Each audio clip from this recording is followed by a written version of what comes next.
That's good.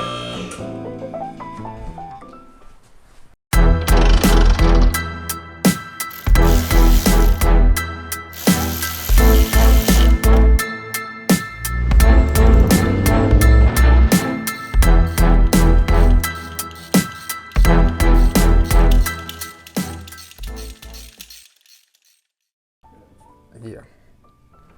So yeah, he wants to put 24s on here, but it's gonna be tight, so this only goes to 20, so we're just doing the math on how much more room we have here, especially when it's jacked up in there.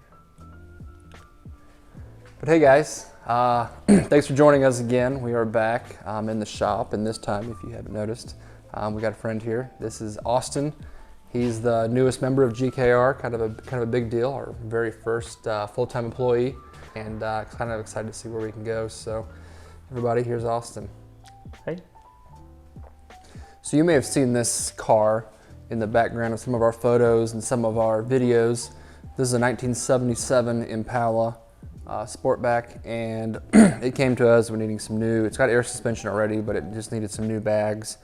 Need to be cleaned up a little bit. They want to put big 24-inch rims on here. So we're just making sure all that works and getting the right offsets, because right now it's got spacers, and I don't approve of spacers. You know, we're not doing a full build. It's actually the same customer as our C10, that black Chevy we've got. And he wants to just do, you know, kind of a partial build on an all new interior. We're going fully custom on this one. We're not using kind of OEM stuff. We're actually going with like a white and blue kind of theme in there, just to kind of really spice it up a little bit. And he's got a really nice sound system in here already. We're just gonna kind of plug and play it back in, but with this new, you know, integrated into the new interior. And, you know, really, it's been sitting here for a while because, one, we've been waiting on some of that custom interior.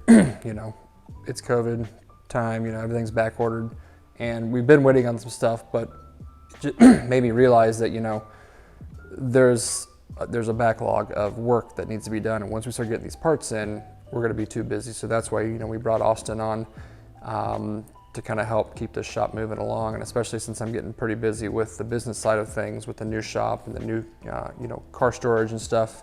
I'm just getting pulled away from the shop more than I really want to be, and he'll at least help make sure to maintain that, you know, we're delivering that high level of car building. We'll still be able to build the best cars, if not better cars now, and be able to get jobs like this done more consistently. But really, I'm really excited because I get to start on that Lotus again, and it's been a while with the Bronco, which was a huge job. These jobs like this we've had, and then the Cobra that you guys are gonna see soon, we kind of put the Lotus on the back burner. So the EV Lotus will get started again soon, and I can't wait to show you the update. So here's the Lotus. Like I said, passion projects like this kind of got put on the back burner, and really call them a passion project, but it's also kind of what we set out to do, is, you know, to provide EV options for our customers. And that's, you know, it's been a year now coming up since we decided to do EVs, and we still haven't built it yet. So it's time to get this done, not just for passion project, but also for the business. And I just couldn't be more excited, because this has been something I've just been so excited to see come together. And, you know, with Austin here, it helps a lot more to give me the time to come work on these. And while, you know, do you know anything about EVs? Not a whole lot. Okay, so I didn't either. And really, everything kind of translates to a degree. You know, you've got something pushing a car, and you've got fuel, which in this case is electricity, and the motor, which turns the transmission on this setup. So I think with your knowledge of just traditional drivetrains, it should translate pretty easily, but I'll be here to help you, and we'll probably learn together anyways. You know, YouTube and Google and all the vast resources of the internet is gonna allow us to be pros at this before long. So I think we'll be just fine. Whoa, don't want to drop this thing. I didn't quite engineer this very well. The wheels are all janky on here. I just drilled some casters on here, but I don't know exactly what's wrong with it, but. Get you some camber plates, should be good to go. Camber? Or camber, that's why he's here. It's exactly, because he knows the right words for all these things. I'm not very good about the technicalities. No, I am, but I don't always, I space out a lot, if you didn't know. But this is the battery. One of 7 we'll be using. I can't remember if I showed these to you last time. You guys saw the motors over there in a video that's been ages now. But now that we're working back on the Lotus, I kind of showing you our next steps. The next steps are to get those batteries, those motors attached to that transaxle, and just get the mechanics of this put in. You know, there's how this drivetrain is going to sit in this car, motor mounts, all that good stuff, just to get it secured in there. And then from there, it's building boxes for these, putting these where they need to go. I think, like I mentioned before, we're to put 2 in the front, 5 in the back, and just all this wiring. I mean, there's a bunch of wiring. You can kind of see some of it sticking up over there. Just getting it all wired up and getting it all, you know, pushing that car around. So on these modules, you know, there's usually 16 of these in a like a Model S, is what this came out of. And if you've ever seen one of these up close, they're actually, you know, there's been a lot of guys do videos on these, so it's not like I'm, you know, revealing anything wild here, but all these little, you know, slightly large AA looking batteries all throughout here. And I forget how many there are. I'd have to look it up before I lied to you on live TV, but they all have these little wires on them. I don't know if you can see that up close. We'll get a, you know, some B-roll showing that. But each of these wires works both as the carrier of the current and also a fuse. So that way, if one of these goes bad, it isn't balanced with the rest of them. So all these, you know, all these little tiny batteries are balanced.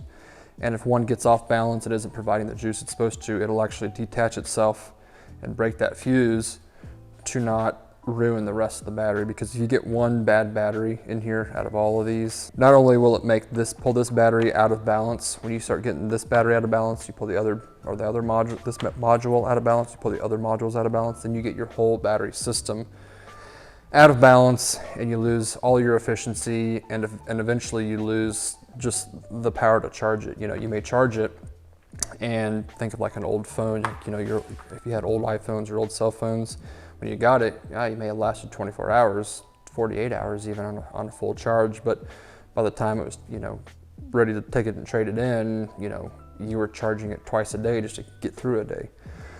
Same thing applies here.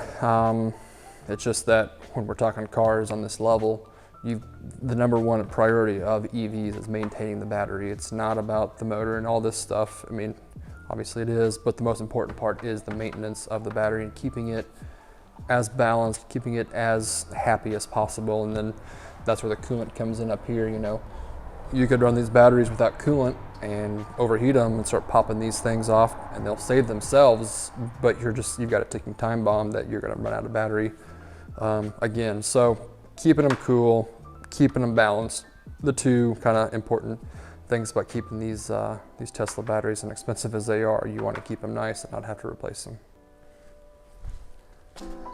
Well guys, thanks for checking us out again. I'm really excited about that Lotus, getting that thing going again. And I